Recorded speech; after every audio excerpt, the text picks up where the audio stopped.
Very good morning all my dear friends.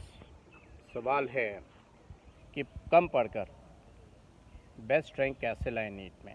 जैसे कि आप देख रहे हैं दौर चल रहा है कि नीट पोस्टपोन होगा या पोस्टपोन नहीं होगा। बहुत सारे प्रश्न। इसका मतलब जो लोग ये वेट कर रहे हैं कि नीट पोस्टपोन होगा उनके लिए वक्त बहुत कम है और अब तक एहसास हो चुका होगा आपको कि नीट पोस्टपोन नहीं होने जा रहा है। तो सच्चा लॉजिक देखें कि क्या हो सकता है कि हम नीट में कम टाइम में कैसे अच्छी रैंक लाएंगे। पहला पॉइंट, आपने देखा होगा लोगों को जो 2 साल से तैयारी कर रहे हैं, 3 साल से तैयारी कर रहे हैं, उनको लगता है कि बेसिक कॉन्सेप्ट तो हमारे क्लियर हैं, अच्छी रैंक बड़ी बड़ी बुक सॉल्व करके आती हैं। कोई हिमांशु पांडे कर रहा होगा, कोई MS चौहान कर रहा होगा, क्योंकि उनके सीनियर बोलते हैं। वो वक्त चला गया, तब एम्स होता था या टफ एग्ज़ाम्स होते थे। अब नीट NTA वो कहते हैं हम बेसिक्स पूछेंगे। ऐसा लगता है कि उनको कोचिंग से चिढ़ है। वो चाहते ही नहीं है कि बच्चा बहुत ज़्यादा डेप्थ में जाए। वो कहते हैं कि NCERT पे फोकस करिए, उसकी क्वांटिटी पे फोकस करिए। पहली चीज़ कि जैसे जैसे एग्ज़ामिनेशन पास आता जाता है, डिफरेंट कोचिंग्स के टेस्ट स्केड्यूल्स की क्वांटिटी नंबर बढ़ता जाता है।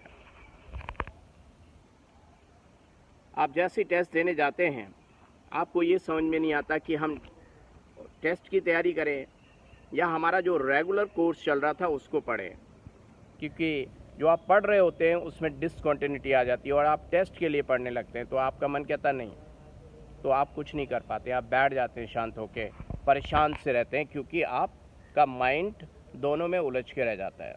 माय डियर फ्रेंड्स, बहुत सीधी सी बात है कि आप कभी भी जंग में कब जाते हो, जब आपको लगता है कि आप उसमें बिल्कुल एकदम निपुण हो गए हैं। और देखा होगा बहुत वो हो जो क्या बोलते हैं कमाल के लोग जो होते हैं वो एक आध ही होते हैं। टीपू सुल्तान की बात करें या टीपू सुल्तान नहीं जानते हैं तो आपने कटप्पा की बात सुनी होगी। क्या हर आदमी कटप्पा था कि कटप्पा उधर से दूर से हथियार आ रहा है तो भी मार दे रहा है?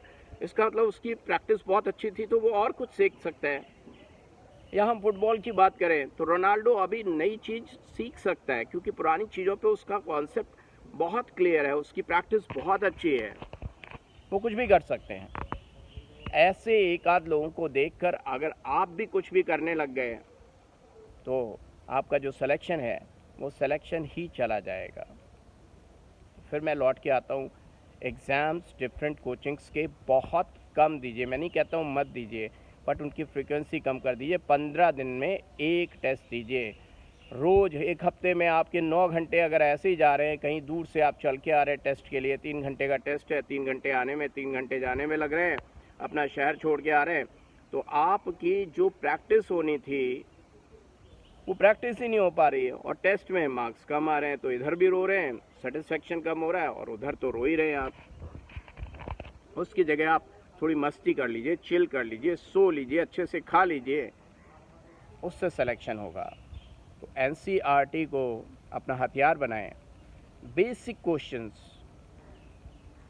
3-4 साल के PYQs उठाइए, उससे एक आइडिया लगेगा। PYQs क्या कहते हैं कि किस तरह का क्वेश्चन आता है नीट में, वो आपको एक आइडिया देगा और उसके थ्रू आप NCERT को देखें।